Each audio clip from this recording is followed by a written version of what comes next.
Still figuring out life? Good. You're exactly where you're supposed to be. I'm Mary Choi Kelly, PhD, mom, leadership coach, and C-suite veteran with 30 years of helping leaders thrive. On this podcast, Fresh Out and Figuring It Out, we give young adults the mic so they can share their stories and everyone listening can understand who they truly are and what's on their minds. We're also showing the real side of young men, one that defies stereotypes, so that we can rewrite the story together and help every young adult, both men and women, grow into confident, compassionate leaders who know their worth and lead with heart. Follow the show. We're figuring it out together, one story at a time.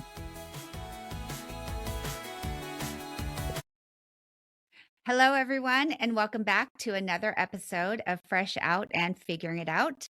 Today's guest is Andrew Lanzino, and I've been really looking forward to this conversation because Andrew and I used to work together, and it's been a while, so it's great to reconnect. And before we start every episode, Andrew, we start with a would you rather question because life is all about choices. Are you ready? Always. Okay. Here's the question. Would you rather always have a boss who only communicates in hour-long voice notes or only via cryptic emojis?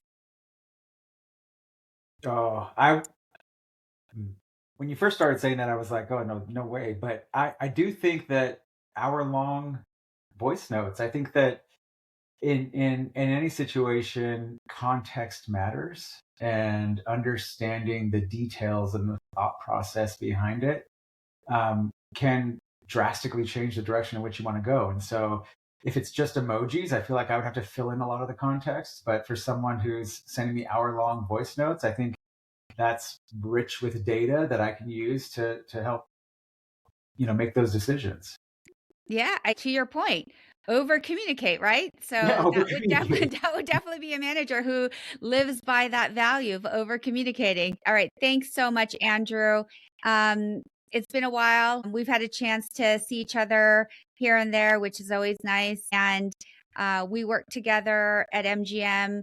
A lot of great memories. So tell us a little bit about yourself and who you are and what you do. Yeah. So I was born and raised in the Bay Area in California. Kind of had for most of my life was in California up until my middle of my 8th grade year. My parents decided to buy 10 acres and move out into the middle of nowhere in northern Nevada, which was a huge culture shock for me, and I think changed some of the ways that how I interact and see people, because I was definitely the outsider in the farming town with 2,000 people. And it was a huge culture shock, and I couldn't wait to get out of there. I went to high school here in northern Nevada, ended up going to University of Nevada, Reno for my freshman year of college. It wasn't far enough away, and so I ended up joining the military, Air Force. Okay, yeah, then you wanted to really get far away, huh? Had enough. I was trying to get really, really far away. So yeah, joined the Air Force during Operation Iraqi Freedom. This is all post 9/11. Worked with the Bush-Cheney administration on Air Force One for a stint. Ended up getting deployed to Diego Garcia, and then through being unlucky or lucky, depending on how you look at it, ended up getting injured and got the option to leave and go back to college for free, or change jobs in the military and stay through retirement. And I opted to leave the military and went to UNLV. Wow. Moved to Vegas. Yeah. Okay, so we've spent a lot of time together and I know a lot about you in some ways, but we never spent a lot of time talking about your time in the military. So how long was that? 2.5 years. It wasn't long. I ended up getting a letter of appointment to the Air Force Academy. I was going to stay in for life. When my shoulder got ripped out and had to be reconstructed, all of that kind of changed, and a lot of things changed, and I had to kind of sit and reflect and mourn over all of my decisions for a bit. And then it was really a decision of, I'm going to have to start over. one way or another. At the time, as an enlisted member of the military, I think I was making like $17,000 a year. They don't pay well in the military. Um, but I sat down and talked to a few of my friends, and I was like, I'm just going to go back to college, because I think if I'm going to start over, I want to start over now and not have to start over in the military, build that career back up. Then eventually I would have to still leave the military at some point and then start over, build a corporate career back up. And so ended up getting accepted into UNLV and moved to Vegas 2004. Okay. And was your decision to join the military that quick and simple? No, I had finished my first year of college, and it just didn't feel different enough. Like I don't know if I had built it up in my head, like, hey, post high school, I'm gonna be living on my own. I'm gonna have my own life. I'm gonna live my own, story in college, and it's still kind of, and I tend to brush it off as it was still too close to home, but it still kind of felt like it was just an extension of the same story. And I wanted drastic change. At the time, I was 18, and this is pre 9/11 when I made this decision. 9/11 happened in between me joining the military and me going to boot camp, which is another twist of fate. But um, but I just felt like I needed to do something that no one else in my family has done, that is mine, uniquely mine, that I want to do and I want to build all on my own, that I can claim as my own. And good, bad, or indifferent, it led me to a recruiter's office, and I had a conversation. I did really well on my ASVAB scores, and so I kind of got to. And what is that? So the ASVAB, I don't know if they still do it, but the ASVAB was the test that they give you when you're either a junior or a senior in high school. It's an exam that kind of tells the military where you would best succeed and excel within the military under different jobs. And so the better you do, the more options you have. The worse you do, the less options you have. And so because I did so well on that test, I kind of got to choose my own, and it became something, uniquely mine. Yeah. That I did. I think the point that you make about college is a good one, that I do think there's a lot of buildup, right, to college, because it starts so young, and it starts younger and younger now than even when we went to college, or I'm older than you. So when I went to college, so, we're talking about, what you need to do to go to the best college, starting in elementary school, middle school, like, really trying to set our kids up for success, which I think there's a lot of positives to that, in that as parents, we all want what's best for our kids, and we think we're doing what's best for them.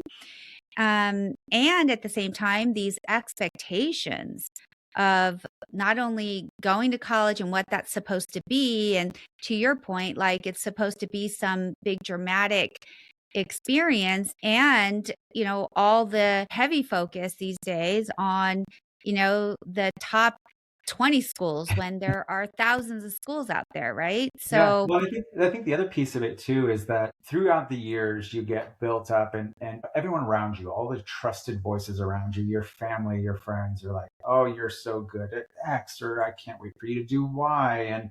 And there is a point, at least in my case, where I went to UNR as a criminal justice major.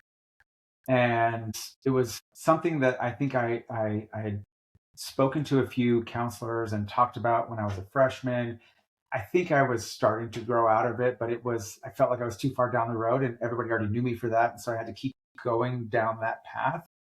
And which is also, I think, contributing to this idea of like, it feels too close. It feels like a continuation. It doesn't feel like me. And I want to do something that is me, right? I ended up getting my degree when I went to UNLV in finance, and I got my MBA, and kind of really leaned heavily in the strategy side of things. I don't know what I had no business being in criminal justice. Well, but also think about it. At 18, you were saying that you want to go into criminal justice. I don't know that I even knew what that was at 18 to put those two words together, but to really even understand what that means and what that leads to. So, Yeah. you know, In my mind, it meant one day I'm going to be an FBI agent. That was okay. really, you know. Well, so there was a little bit of that military side of you even before you joined the military, maybe. Yeah. All right. Maybe you're reading a lot of science fiction or, maybe it's not science Yeah. fiction. You were reading a X-Files lot was of really those. big back Yeah. then. Okay. So it was X-Files and maybe some of the spy books that you were reading. Yeah. Okay. So, all right. First of all, thank you for your service. I think that we could probably spend the rest of the time talking about your experience in the military, which we may have to do as a follow-up because that would be really, really interesting. Today, however, I do want to go into what you just said about coming back to UNLV, getting your degree in finance, leaning into strategy, and the career that you built there. Yeah. I think I kind of accidentally happened upon strategy, I would say. When I was looking at degrees uh, at UNLV, I was hyper focused on degrees that would turn into legitimate jobs anywhere. And talked to a few people. It was finance, accounting, computers.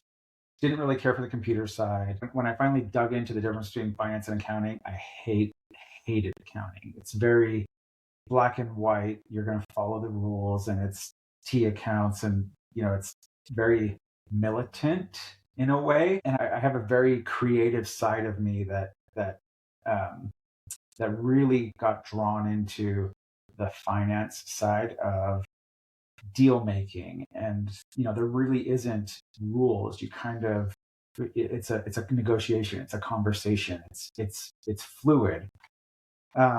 And so got into finance, and then when I had to work because I was here post military, got a job working for a small consulting company here in Las Vegas that focused on retail, specifically malls, but retail consulting for different companies. And as I worked for that company for 11 years, as I was getting my degrees, and as I was kind of moving up through the company, got really interested in sitting with these business owners and talking through their competition, their market, their customer, their strategy, how they look at their competition, how they measure themselves and where they're going, and really started honing my skills on strategy within that organization. Okay, so let's back up. So you decided to get a degree in finance, and I think that the way you differentiate accounting versus finance is good for people to kind of hear, right? That accounting is very structured. It is essentially about your accounting rules and Yeah. applying them and making sure that there's no mistakes, and accuracy is the most important thing, and blah, blah, blah, blah, blah, right? And then finance. My first introduction really into the world of finance was when I worked at Bank of America, and I'd be at these dinners with these executives, and their minds and the way they think about everything was around how do we take that and make more money. It was kind of converting assets into different types of instruments to do this or that. And I was like, whoa, that is like, I thought finance was just people sitting behind a desk, counting numbers or whatever it might be. But it was fascinating. And I think it was when I first learned that finance is super creative. You don't think it is, but it is super creative. You Because get to kind of it's a choose your own adventure type course where in accounting, if you stray out of gap, rules, it's like, no, you cannot. It literally is black and white. Finance, you can look at a situation and say, well, actually, for our company, this situation doesn't work unless we do it like this. So let's do it like this, Yeah. and maybe How you do can you apply the principles do it. in order for the business to be more successful, whatever that business is? And you have to understand the context of the business to say, here's an approach. Here are some finance principles or whatever that we can use to leverage. And this is how we might go about doing that to solve a problem Yeah, or to enhance a business objective or what have you. So you decide to go down the finance route and you're in a consulting company. So draw the connection there. What were you doing? And I also want to kind of really help people understand like consulting is another one of these words, right? Like I'm a consultant. Okay, what does that mean? yeah, Knowing that, it can mean a lot of different things in different places, but in terms of what you did, what did you do as a consultant? yeah. So in that company, I think that the company itself, with its relationships and its track record of being able to take companies, give them a retail presence in front of customers, and launch a retail presence, whether it was for marketing or for an actual retail business. Um, People hired us for that expertise rather than doing it in house. So, for example, Revlon was one of my customers, Revlon, the makeup company. Revlon, most of their sales are to retailers, not direct to consumer, right? So they sell to Walgreens or they'll sell to, wherever, Ulta. Um, they wanted to do a direct to consumer retail model for their new stuff that became a pop-up flag for them in New York, right? But they don't have a retail staff, they don't have a retail division, they don't do that work. And so they would contract with us to, help create these, unique marketing pop-up brand launches, product launches, that are direct to consumer, mainly to get data, information from our customers. And so most of the time, that's what I mean. We were purpose built.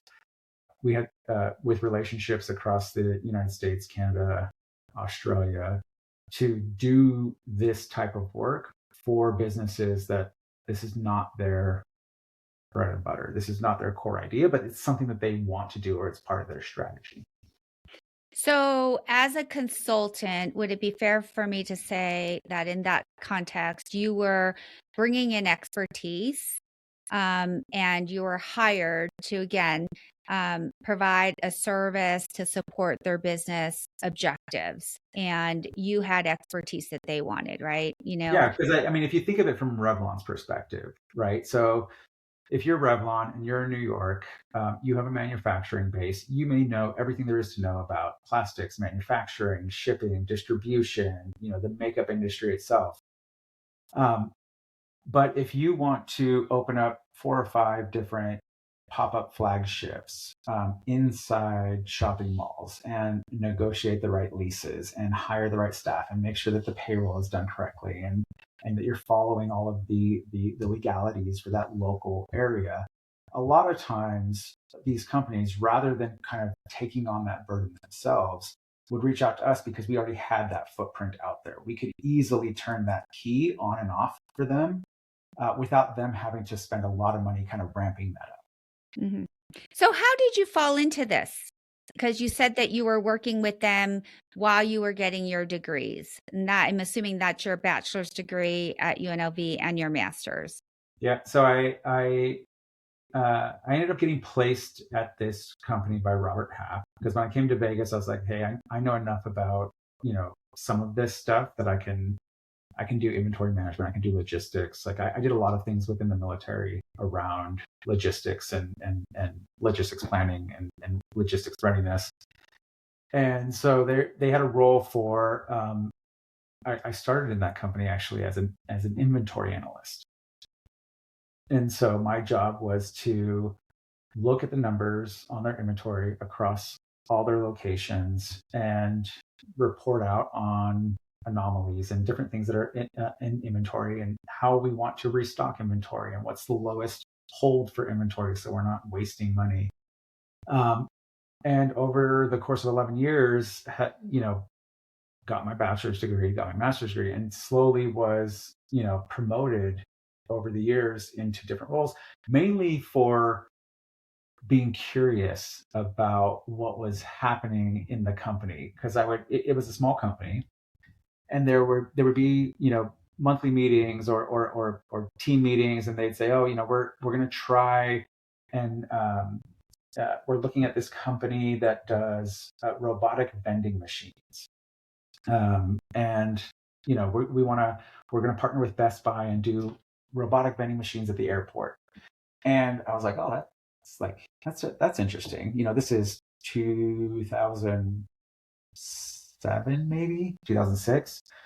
I was like, oh, that's interesting. So I went up to the COO at the time, and I was like, hey, like, I know, like, this is new. If if you need somebody to help run this, like, let me know. Like, I'd love to know more about this. I'd love to help, because I said, my inventory analyst background, like, this feels like it's very inventory centric, even though it's, it's a different business model. And so I ended up getting to be on that project, and we launched, these Best Buy vending machines all over the world, mostly in the US and Canada.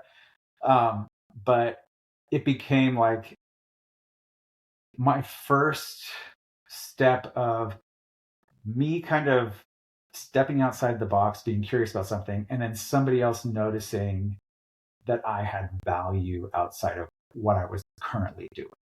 Okay, so we need to really stop right here and really, really emphasize that, because I think that is such an important point. And having worked with you, I've seen that in you, like, kind of the questions and the curiosity, and really genuinely saying, "Hey, I'd love to help," or I've got some ideas, or would you be open to talking about this, or what have you. So, Or why do we um, do it this way? yeah, asking those questions, right? They are not always obvious to people, especially if you're in an environment where people have always done it that way and it's worked. So, there's a reason why, if we spent every day questioning everything, we'd never get anything done. So it does help to have that perspective from people that are new or come from a different background, etc. So some of it, you're wired that way. Some people are more curious than others, just naturally. If you aren't, what would you say to people that aren't, right? Like, that might just be like, okay, I get that, Andrew. You're someone that has a lot of questions and ideas, but I'm just not that way. I like to be in my little box. I like to come in, and I like the stability and the structure. What would you say to somebody like that, especially for people early in their career that are trying to really still figure out, what path am I going to take? I'm in this job. I don't know if I love it. And, I would tell anybody, hey, if you're in a job right now, even if you don't love it, see what you can get out of it and see how you can build on that. So that's what you did. So what would you say to Yeah, somebody? I think for me, um, I don't know if I was always a curious person. I tend to lean on the, quiet background, more introverted type. But I know that, and part of this, could be maybe post-military and what happened there. But I I knew enough when I started the job at the consulting company. I was like, I know enough about what I know, but there's so many things about the civilian life that I don't know in this corporate sphere. And so in my mind, there was a lot of imposter syndrome in the beginning.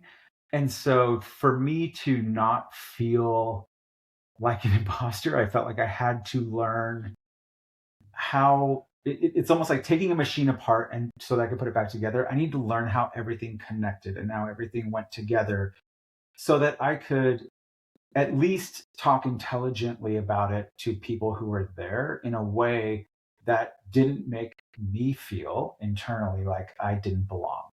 Mm-hmm. And so I don't know if that's a general thing or if that's just a me thing, but I do feel like even to this day, I have imposter syndrome in certain instances, where I'm like, I don't know anything about this, but I will sit there and please tell me everything about it. Like, I want to learn more because it only makes you that much better. Once you start to understand the drivers and how things are connected and what moves what in the background from a operational standpoint or even from a strategic standpoint, you can then start picturing, okay, like it's almost like playing chess. Like if I make this move inside this machine, it becomes uh, a very practical map in my mind almost Yeah. of Yeah. And here's I the think that, organization.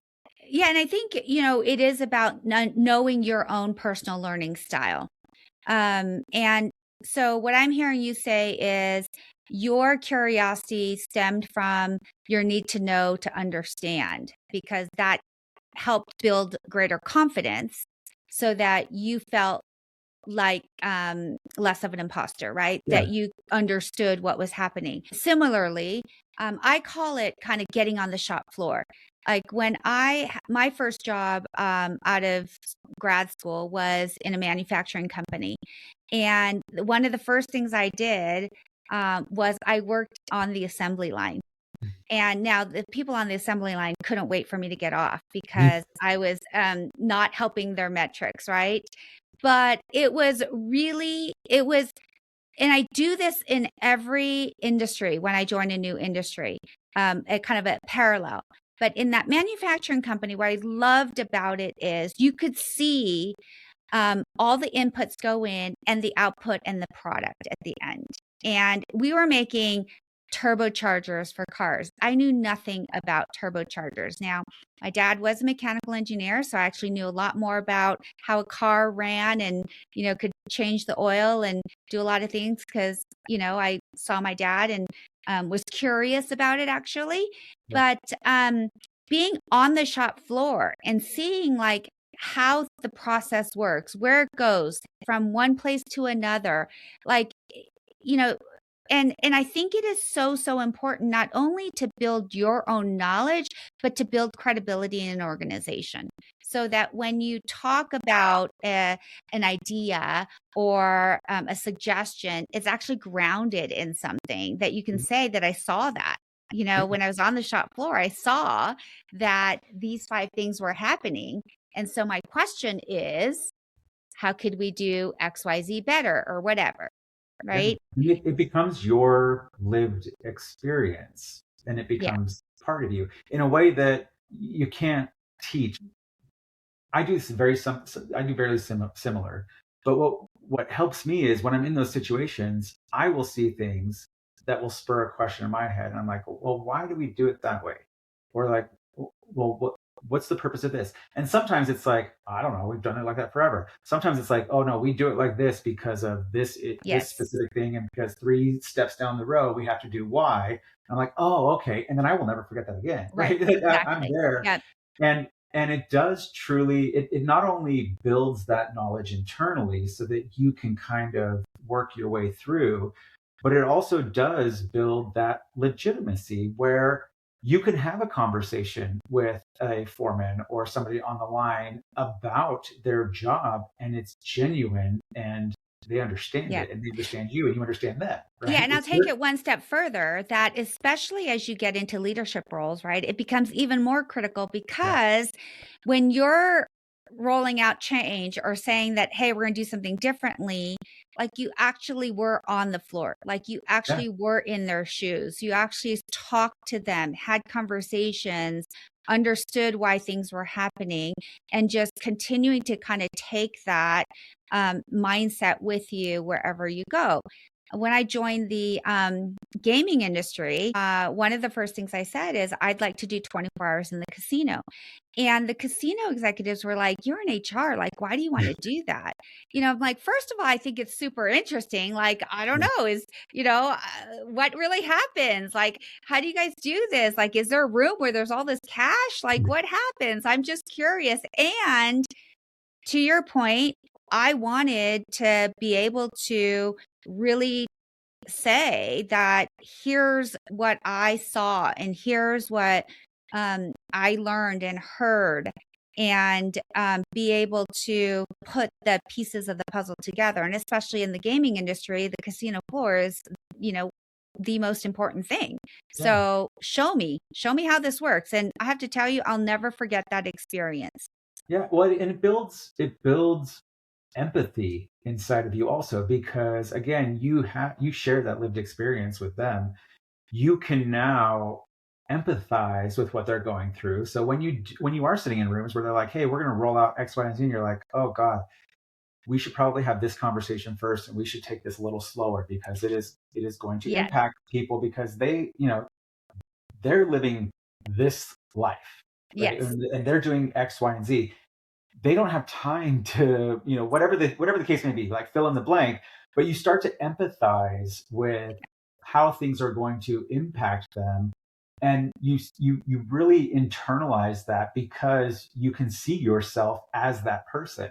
absolutely. Yeah, very, yeah, so, so true. In that same vein, when we talk about your curiosity, what you did, how you kind of navigated and got involved in other work and projects. And another thing that I find, that can be challenging for a lot of people is to do what you did and raise your hand, right? Approach somebody that you may not even know, that you've never worked with, and say, hey, I'd really like to throw myself out there, right? I just want you to know that I'm interested. I tell my boys all the time, like, in this day and age, you show just a little bit of initiative and you are going to go so far, Yeah, right? Because that's like a manager's dream, somebody raising their hand and saying, you know what, I think I can do that. I've got skills, or I'm interested. I'd love to learn, and asking questions. Just people, we don't see enough of that anymore. yeah. And I think when I was kind of working my way up, there were times where I would, hey, like put me in. I want to learn more. I will run this thing for the next 6 months. But it was purely from I want to raise my hand. I want to build myself. I think a lot of times, it depends on how you approach that conversation. Because I've been on both sides, and I've been the leader who people have raised their hands, and I've given them and I've mentored them and pushed them through. I've also been the leader where somebody comes up and they're like, you know, I don't care what I do, I just want to make more money, and like I can't do anything with that. I, Yeah. I need like it's and maybe it's a little obvious, but it's almost like um, everything in life, and especially in business, everything is built on relationships. It is who you know, who knows you, who your advocate is when you're not in the room, right? And so being supportive and helpful and a team player for the team, not for your own benefit all the time, does go a long way in building a perception that you are a leader who can actually grow within a company. Yeah, I think that there's always stereotypes about different generations. And I certainly think that some of the stereotypes of the younger generations is that there's this expectation, you walk in and you don't have a lot of experience, but you want a title and you want a lot of money, right? And this immediate recognition and this immediate kind of trajectory, I'm not saying that you should be in a role for 20 years before you get promoted or anything. However, in many ways, I think people need to understand that there's a reason for getting different experiences and development and kind of doing that in some sort of a structured way. And I don't mean structure like you have to go from A to B to C, but some time in position is important because, when I talk about leadership development, there's something that I always emphasize, that organizations oftentimes fail people because they move them too fast. Yep. They fail people because they move them too slow as well. But we move people too fast sometimes, right? Because it's easy to see something and go, oh, this person's a superstar. Let's like get him and give him, these 5 things, or do this or do that. Well, they haven't had a chance to really sit and, experience the results or the outcome of whatever they were doing. And Yep. that is harder than coming in and saying, let's do these 5 things and implementing a change. It's a lot harder to kind of live with it and to manage the implications and the consequences of whatever that change is. Yeah, it is. It is much easier to launch change and execute change than it is to live with change and defend change. And Yeah, so, and to really make sure that it is going to stick, yeah, right? So, this whole idea of why many employees and organizations feel like, oh, it's just flavor of the month. Next month we'll have something new come out. Well, in many ways, it ends it up is. being that way, right? Because we're like, okay, well, we'll just try something else. We'll try something different. So yeah, those are great bits of advice for anybody, and especially for early career young adults who are trying to navigate building a career and taking something that you have, a skill or an experience that you have, whether it was while you were in college, an internship, or something outside of college, and how you can build on that to get into a role like you did. And Yep. then from there, it's really all up to you what you do with it. Yeah, and what you want to do and what's interesting to you and what you want to advocate for, and never stop learning is the like I mean I still am taking college courses now. I'm Mhm. 44 years old, right? But Mhm. there's the world changes constantly. There's always something to learn, right? AI is a huge thing right now that everybody's trying to figure out agentic AI and how do I leverage AI, and um, you know don't don't sit back and just think that, oh, because I've made it here, I'm good, I'm done. Mhm. I Yeah. I know everything. I think Yeah. that's the biggest mistake that a lot of leaders make, is that they feel that their success means that they're experts and that they're infallible experts. Yeah. Yeah. No, there's a lot of room for growth for all of us. And to the other side of that is a lot of times I get people that say, well, I'm not really, happy in my job, or this isn't what I expected. I want to make a change or what have you. And I always like to help people think about it from the standpoint of you can certainly look at changing jobs. That's always an option. However, the question is, have you done everything you can to look at what opportunities you have right around you? Yeah, And what the value of that is, you already know the organization, you've already established some level of credibility and relationships. And so, how do you just expand and think about your role differently? And if you really, really don't enjoy what you do, then how do we change that versus having to kind of just completely say, this is, not for me? So let's talk about that, because I feel like you have done a lot of evolving your roles, um, you know, whether it was at MGM or at other organizations. yeah. I've been lucky enough that probably more than half the roles that I've held were either specifically created for me, or I helped specifically develop them through different conversations with people.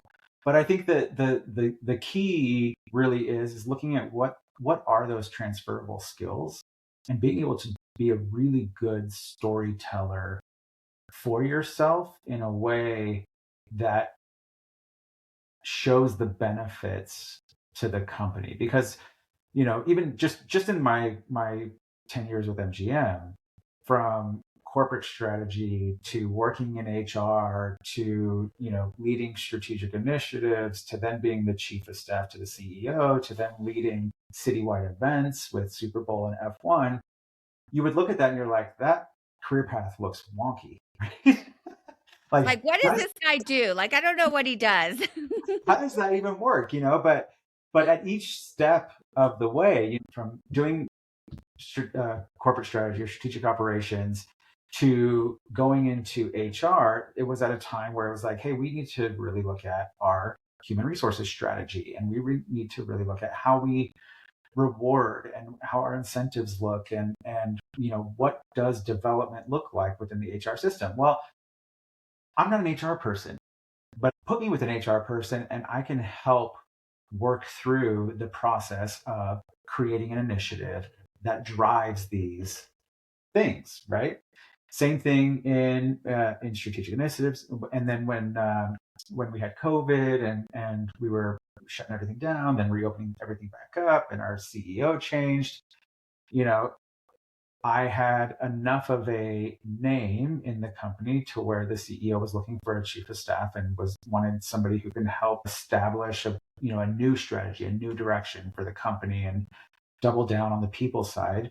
And so, hey, strategy, HR, like now I'm starting to like layer on these different things that are all interconnected. I was his chief of staff for his first 2 years as CEO. And then working with him, there was a conversation where it's like, hey, we have our first Formula One in Las Vegas. We have our first Super Bowl in Las Vegas, and they're 14 weeks apart. There's 12 properties, 600 people running around trying to figure out what to do. We have labor things. We've got, execution, customers, like all of this stuff happening. And there is a very clear deadline that we cannot miss because the event happens when the event happens. And I remember very vividly sitting in a meeting and all of the leaders are looking at each other and they're like, we need somebody who can make this their full-time job, step away from their role and make this their full-time job. And they start like kind of all thinking, but they're all thinking about who they're going to advocate for. And I remember didn't do anything in that room, but when the meeting was over, I went to Bill and I was like, hey, I think I can do this. When I start looking at what you need and what you're looking for around planning and strategy and execution and getting people to deliver on deadlines. An event is an event. People will run the event. I'm not running the event. I'm not an event expert, right? But I can, with enough people around me, I can make sure that this stuff happens and happens in a way that's beneficial to the company. And that's what, like, being able to find the throughputs of your skills to what the company needs and tell that story is everything. And then having those relationships, right? Yeah. And like you said, you had seen and experienced all the different aspects of those functions that were all coming together that were so critical. The people side of it was so critical. The initiative side, so critical.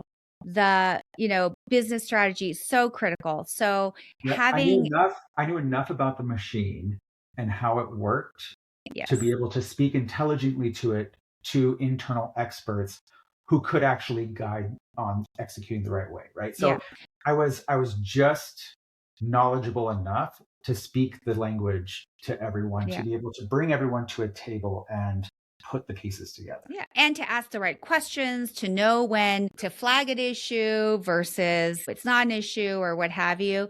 That's the other thing from a career perspective is there still is this perception that to develop, you have to go up or out, right? Like, I'm not growing in my job. I don't like what I do. I need to look elsewhere. A lot of people still don't have kind of that view that I can build my career by gaining more experiences in these different functional areas or build capabilities so that it can strengthen my overall portfolio of experiences as a leader so that I can one day be a general manager or a business leader or whatever it might be. Like you said, layering those skills. So what other kind of specific advice would you give to people early in their career?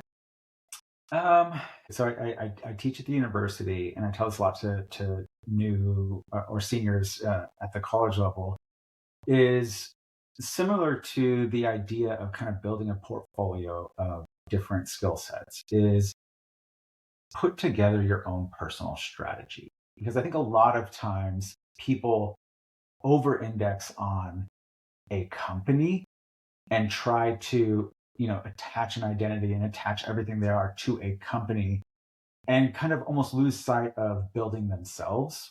and the company is a place to do that. Because at the end of the day, and when you talk to people who are like, oh, I hate it here, I hate this job, you're having the same conversation where you're like, okay, but what are you doing? Like, what are you trying to do with yourself? What is your competitive advantage? What are you trying to build within yourself? What does your trajectory look like? And what can you get in the role that you're in right now to kind of help step that? So you are making progress. Even if you're not making progress on the company side, getting promoted from within, you're making progress on your own strategic plan to go where you want to go, because everybody's journey is going to be different, right? Right. And part of that requires you knowing kind of what's the current state and what's the future state. Like, what Yep. is it that you really want? And if you don't know, spending the time to really be able to articulate that. What is Yeah. it that you want, right? And make sure you're kind of articulating it. It's okay to talk to people about it, but really articulate it with yourself. Spend some time really thinking about what is important to you. What do you want your life to be? Because work is one part of your life. It is not the entirety of your life. It, it Yes. it becomes more of your life when you're younger, but as you get older, it becomes less and less part of your life. And at some point, I mean, I've seen people who have retired and their entire life was the company, and now that they're retired, It's they a don't know who void. they are. They have Yeah, no it's a they, void. I mean, you lose your all their friends identity. are at Yeah, the work. yeah, yeah, your identity, your friends, kind of your brand, everything. Yeah, But going back to the personal strategy, so can you kind of break that down a little bit? You had shared with me when we talked about this before that applying some of the strategic frameworks around a SWOT analysis, right? You yeah, could do that on yourself. What are your strengths? Understand what they are. Like I emphasize that a lot with leaders. yeah, If you don't know and you're not aware, you really, really should invest in finding out. What are your yeah, strengths? What are your weaknesses? What are the opportunities? What are the threats? And how do you build a plan around that? yeah. And the way that I kind of talk through that, so you have this idea of where you want to be and what it's going to take to get there. But you have to realize that you are in a large market and there are competitors and competition and other people who want to do something similar than you, who you're always going to get compared against, right? Whether you're going up for this job or doing that. And so think of them as your competition, right? These competitors are competing for the same resources, same job you are, same future you are. And so when you look at those competitors, and you look at yourself, what are the things that are uniquely strong, like your unique strengths that are different, that you can double down on, that you can leverage? What are your unique weaknesses? Because I try and get them not to focus on like list all the weaknesses and list all the strengths, because a lot of times you and your competition will have similar strengths or similar weaknesses. And in that case, it doesn't matter. It's table stakes. It's the same as the market. You're not going to compete on that piece. So, what are your unique strengths and what are your unique weaknesses compared to that competitive set? And then understand how you can leverage those with the opportunities that are in the market, right? Yeah, So great. if you have a relationship with certain people and you have a background in human resources and a background in strategy, and other people don't, talk about those things. Those are unique strengths that set you apart from the competitions. A lot of times what it feels like is telling your story to a wall. You don't know if it landed well or if it didn't. But what ends up happening is 3, 6, 8 months down the road, a position will come up or something will come up and they'll say, hey, we need somebody who's like HR and knows strategy. And then that seed that you planted 6 months ago will pop into their head and they're like, has anybody talked to Andrew? Like maybe this is something that would be good for him, because you put that out there, right? Yes. Yeah, I think that is so important. Great, great advice. And I want to make sure we get to this topic of strategy because this is another word, right? We throw strategy around a lot in the corporate world. Yeah. And I don't know that I don't know how many people really understand what that word means, not because they don't understand it, but because most of the time people have very different definitions of what that means. And that's true by individual, by company, by Yeah. department, whatever. So let's talk about strategy. Let's break it down. And in that, talk a little bit about the fact that, yes, you teach strategy, right? You've been teaching it at UNLV for how long? Since 2018. Okay, since 2018, so 8 years or so. So you've been teaching strategy, you've done work in strategy, and you have a book on strategy. So Yes, I do. congratulations on Thank that. you. So would love to kind of tap into what does it mean at the end of the day, especially when we're talking about people that you know, want to demonstrate that they're strategic, right? Because that's the other thing. When we do talent reviews, and for those of you that aren't familiar with this in organizations or people like me that talk about, how do we develop the leaders for the company, right? And in those conversations, one of the top things that comes up is they're just not that strategic. And Or it's kind the, of left at that, or right? the, But really, it is in some ways thrown out there as it can mean a lot of things. It could mean that, they're just not seen to be a fit for a job. so yeah, sometimes it's just a general, blanket Catch all. comment to throw away. Like Yeah, it's a we do, catch all. Just, yeah, not strategic. So, or needs to be more strategic. Right? And so then you press people like me in those how? conversations are like, well, how? Let's talk about that. What do you mean? Can you give me an example? What would strategic look like? And there just isn't a lot there. So it is a bit of a catch-all term that gets thrown out there. So if you're listening and you've ever been told you need to be more strategic, or before you're told that, let's talk about what it is and how you can demonstrate strategic thinking. Yeah, and I think it is one of the most overused and most misunderstood words I think in business. It's become almost just business jargon at this point. How I break it down most of the time is that strategy really serves two purposes. If you had no competition, there would be no need for strategy, right? If you had a monopoly, you wouldn't need a strategy because you're not competing. It's there, it's yours. And so I always start with that because the first thing that strategy does is it helps make decisions against a competitive market, right? Think of a chess game, right? Which is often used as one of the, simplest forms of strategic thinking is a chess game. It is because you have a competitor, and that competitor can make decisions themselves as well. And so your job in that instance is to create a strategy to anticipate your competitor's moves so that you can compete effectively to win within an environment, right? That's one. The second purpose for a strategy is to communicate direction through large organizations. And so that's it. It's two things, right? It is understanding your competition, where they're going, what they're doing, what the market looks like, and the moving parts. It's the same as understanding all the inner workings of the business, but it's understanding all the inner workings of what's out of your realm of control in the market. And then the other side of strategy is being able to get the entire ship rowing towards the same direction as effectively and efficiently as possible. Great. So, what would you say to somebody if they were given that feedback?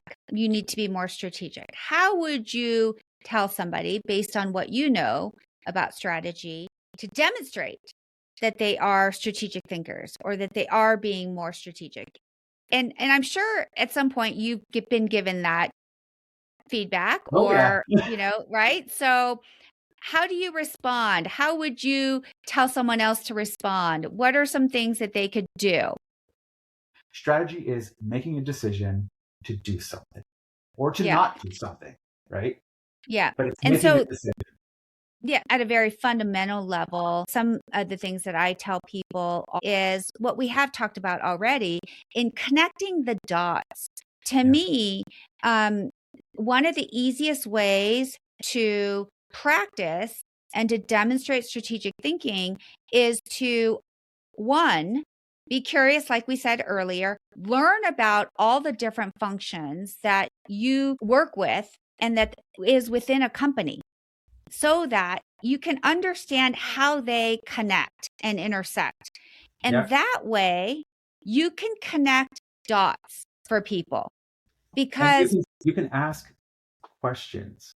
yes, And that's yes, that's where it starts to really show, is when you can ask intelligent questions about areas that you have no business knowing about, but because you do know about it, you can ask intelligent questions right. to people where someone's like, huh, he really knows. Yeah. And you're asking questions because you're asking questions about how something might impact this over here, which results in X, which everyone cares about, right? Yep. So it's drawing those connections and bringing that out more explicitly and being able to tell a story and in a very simple way so that people can naturally make that connection, because it isn't as easy for a lot of people to see that. Yeah. And again, be purposeful. I think another piece of advice that I give is, if you don't tell the story, or you don't manage the perception, or you don't advocate, talk, show up in the room, do the work, they're not going to magically in their mind make the connection and automatically be like, oh, this person's a hard worker, therefore they should do X, Y, and Z, and we should move them. It'll never happen, right? You have to be able to vocalize and talk about where you want to go, what you want to be, Yeah. who you are, what your skills are. And I think that that's another piece that a lot of people miss, is there, I've had so many mentees that I've mentored over the years who are like, I'm the best worker, I'm always there on time, and yet they promoted this person, and I'm still in the same job. you know? And it's like, okay, well, let's talk about why. Like, what's the last time you sat down with your leader and talked about Yeah. what you want to do, where you want to develop? Yeah. We've And never had. by the way, even I'll take that a step further, right?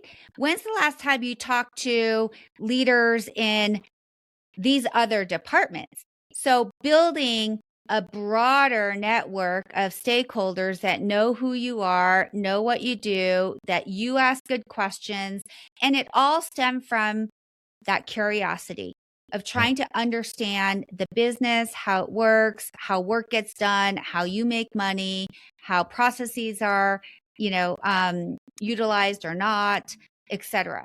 Every organization I know says they have an onboarding process, right? And the traditional onboarding process is you start, and within the first week, you have like 100 people that you're supposed to meet and say hello to. And some people take that and go, okay, I'm going to go through the motions and I'm going to meet these 100 people. And, it kind of ended up being like a 10-minute conversation of just, okay, who are you? Okay, great. Nice to meet you. And you never talk to them again. Mistake number one. Yeah. Okay. If you get a list of 100 people, and I'm exaggerating, it's probably 20, but if you get a list of 20 people, when you start a new company, hold on to that list. And when you go into those meetings, have questions, because you don't know anything. You're there to learn. You're there to learn what they do, ask them about their career history, ask them what their big pain points are, ask them Hmm. what an important project is that they're working on, ask them what you could do to make their lives easier, whatever. Yeah, Then exactly. guess what? Don't stop there.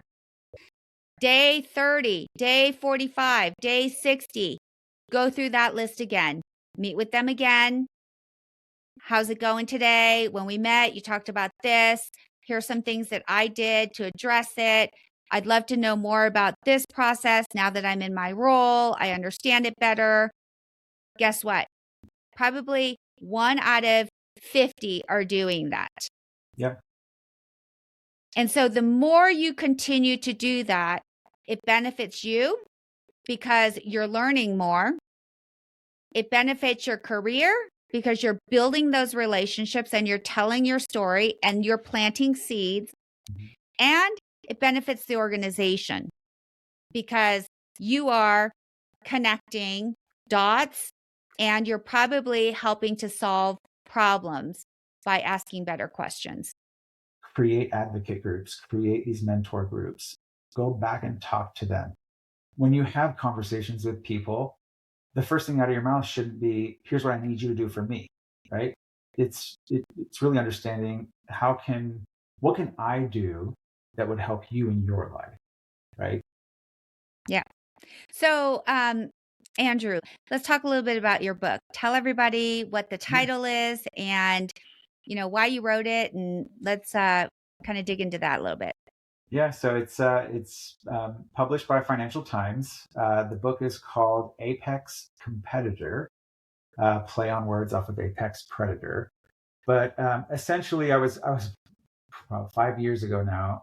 I was working on lesson plans for my college course and trying to figure out a way to communicate complex strategic ideas to students who they might not have ever had a job yet, right? Because they went straight from high school to college. And so I'm trying to talk to these students and get it to land through case studies and different analogies and metaphors.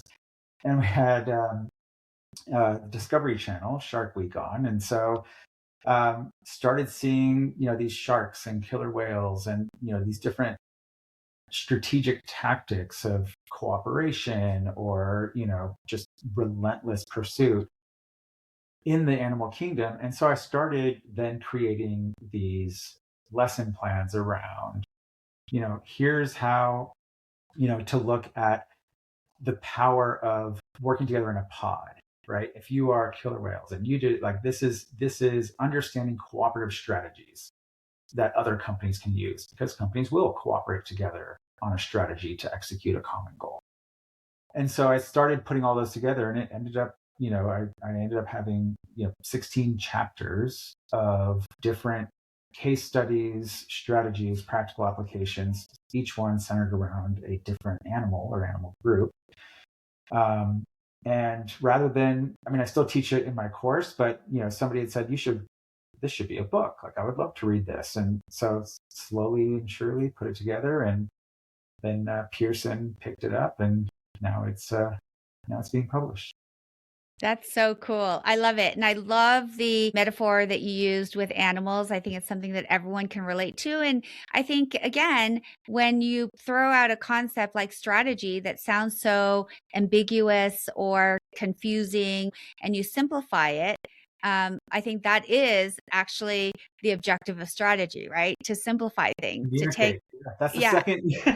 Yeah, right? To take something complex and to be able to communicate it effectively so that everybody can understand it. Like, strategy should not be a confusing, unknown that only the elite can understand, right? It's only effective if everybody understands it. Everybody has to understand it. It has to drive the organization forward and create an advantage over your competition. That's all. As simply as possible, how do you communicate what decisions we're making in order to be more competitive? Yep. Great.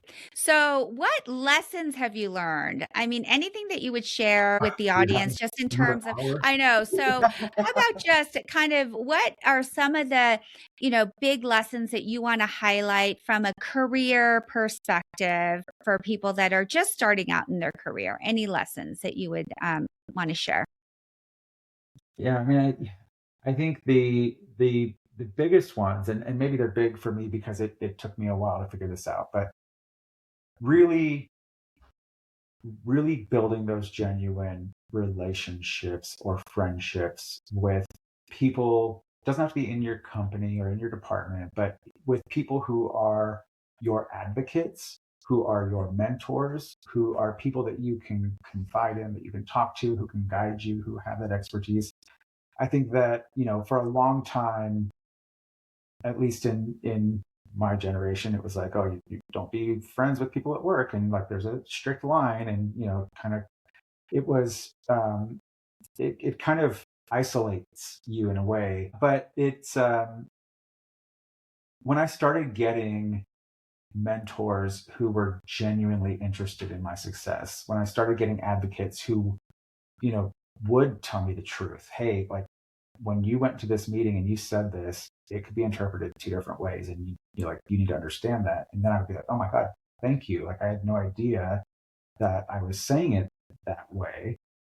And you start to really sharpen this focus of how people perceive you and perceive your actions rather than how you perceive yourself, right? Yeah, two things you said there that I really, really want to emphasize, because I think today's generation with technology, I've talked to a number of young people, and in college, I guess they're teaching that, hey, before you graduate, you need to have 500 connections on LinkedIn. That is kind of the networking advice you get. And I've had a lot of conversations with young adults to say, hey, I'm not saying you shouldn't leverage technology. Technology is great and it actually makes the world a lot smaller. You got access to a lot of things. However, one real personal connection with someone that actually knows you and cares about you is going to go 100 million times further than 500 connections on LinkedIn with people that really, really don't know you. So that building that personal connection is so, so important. And, for people to realize that you have more relationships than you actually think you do, because it's not just the people that you know, it's the people that they know. So being able to really ask those questions to build out your network. And then the other thing that you said that I think is so important, and people, and I'm coaching, C-suite level executives, it's still surprises me that we just don't give good feedback, right? And the thing that I tell leaders is both on the giving and the receiving side, that people that give good feedback are the ones that actually care, because it is so much easier to not say anything. And if you're not getting feedback, it's not because you're perfect. None of us are perfect. Unfortunately, the people around you aren't invested enough to give you the feedback that you need to develop you. Because if you're not getting that feedback, you need to go find it from somebody. Because there is feedback out there, and only the people that really care about you are going to give you that feedback. Yeah. And the feedback exists, and people see it, people feel it, people talk about it. You may just not know about it. And that's why really getting people to understand that who you are as a person and as an employee, as a leader, does not always one-to-one match up with how people perceive you as a leader or as an employee or as a person. And so any leader has to really understand and self-reflect on, I know who I am, and I know what my strengths are, and I know what my weaknesses are.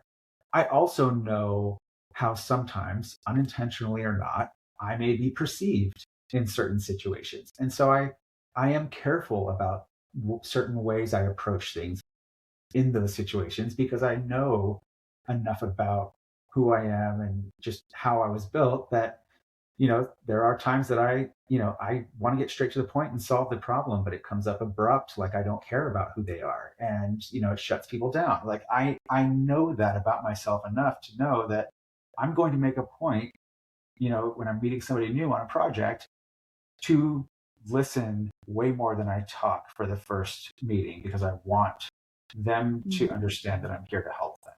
Absolutely. And that's just general good advice to everybody. Listen more than you talk. So, all right. Any other lessons that you want to share? Yeah, keep learning, understand your perception, focus on your own personal strategy, know who you are and where you want to go and how to get there. It's yours. Don't tie it to a company or a person or anybody else. Like, figure out what you really, really want to do and write it down. Don't just think about it.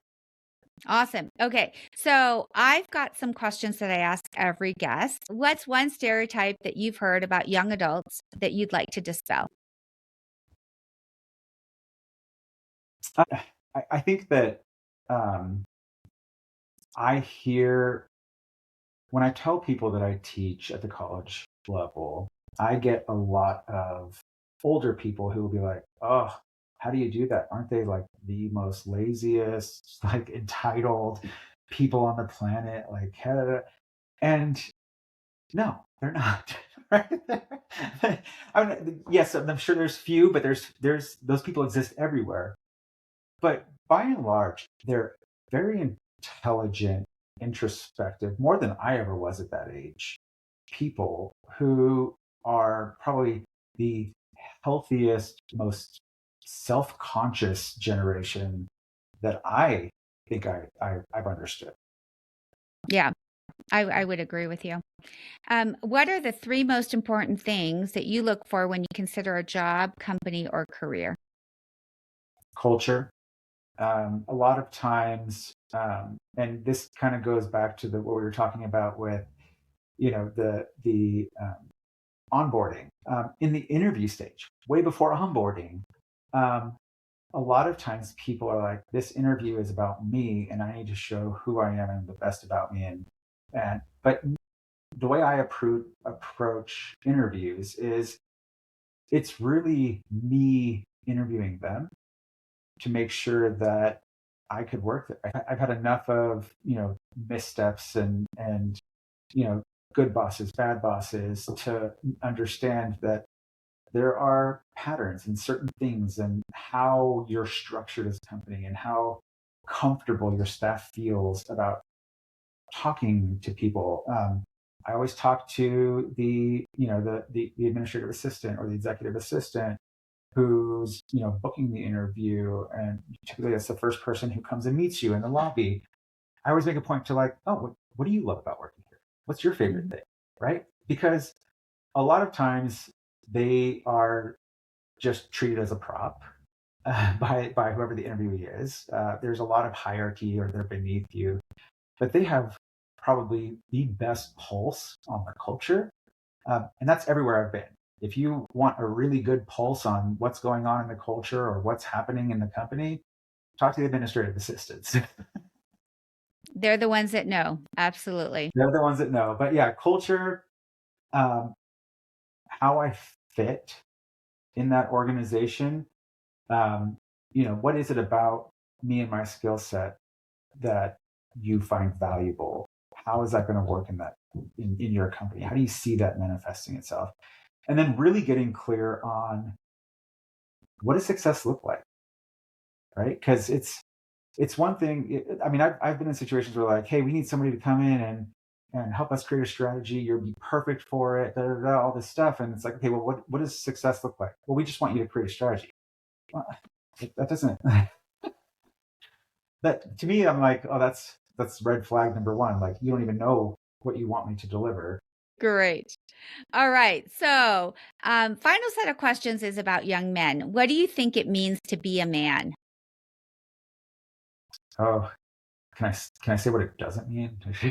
I do think that there's stereotypically been a misconception that you have to be this male, bravado, egotistical, macho type man in order to get forward.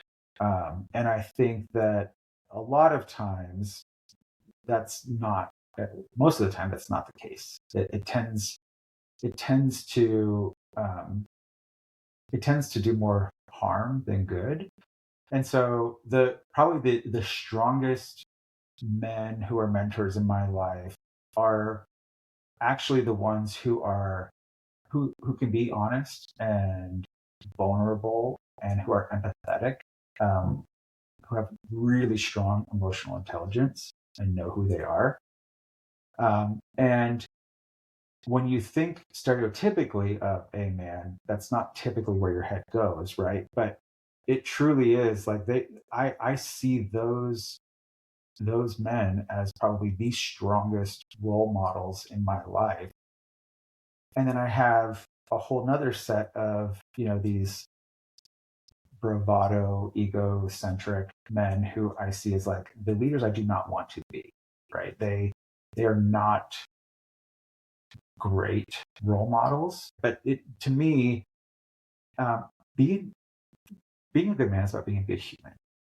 And if you are a good human and you truly care about people, you understand and can relate to people, and that will help your decision making. I think that goes a really, really long way. I think if you have to relate to fear and macho-ness and control, you're not a leader. I think that's the imposter syndrome took over and you went the other way. Great. What do you think it means to be masculine? I think it's very similar, right? I think it's you knowing who you are and not being afraid to to to to be vulnerable and empathetic. I think that's it'll come back to that, but it truly is, a lot of times growing up, right, in the 80s, but growing up as a man, it was always like, don't cry, suck it up, dust it off. Why are you crying? Are you a girl? Like and this is what was said, right? And so enough of, you get told that enough and you're like, oh, um, I got to act this way, not this way, right? And I think we're doing a lot of men a huge disservice because it tends to wall yourself off from so much availability and power, really. Yep. Great. How would you describe yourself? I would describe myself probably as a creative strategist. I think from a professional standpoint, um, I care deeply about people and I like to go deep. I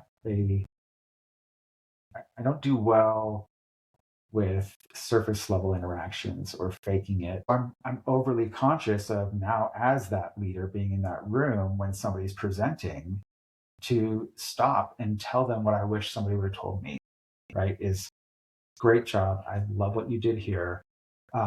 Some quick feedback, but I think this is amazing. Great. What does supporting young men look like, in your opinion? Being that role model, you're going to end up being their role model no matter what, right? And so be the role model that you want them to be. You have to be comfortable with yourself and you have to be able to be vulnerable, not vulnerable like I'm going to go, cry in front of my team and show emotion, but vulnerable enough to say, that's a very good question. I never thought of that. We should look into that. Last question. What would you like to see change about the story about young men? I think we're in a very interesting time right now, where there is a perception and a story around male ego, and the fragility of male ego, um, and almost a us versus them mentality of men to women, in a way that I don't think is actually true or helpful in any way. So I think that the more that we can have conversations around, similar things like this, like masculinity in business and what does it mean to be a man or a male leader, or how do women perceive that? I saw this video of these children who, it was a bunch of little boys, 8 years old, who were asked to run like a girl, and they videotaped them, and these boys are running like this, and then they bring in a bunch of little girls and they say, hey, run like a girl, and the girls are like really running and like doing it, and it is a mindset thing, right? They didn't say, all they said was run like a girl, but it fundamentally shows a systematic bias in the head. And I think that's happening now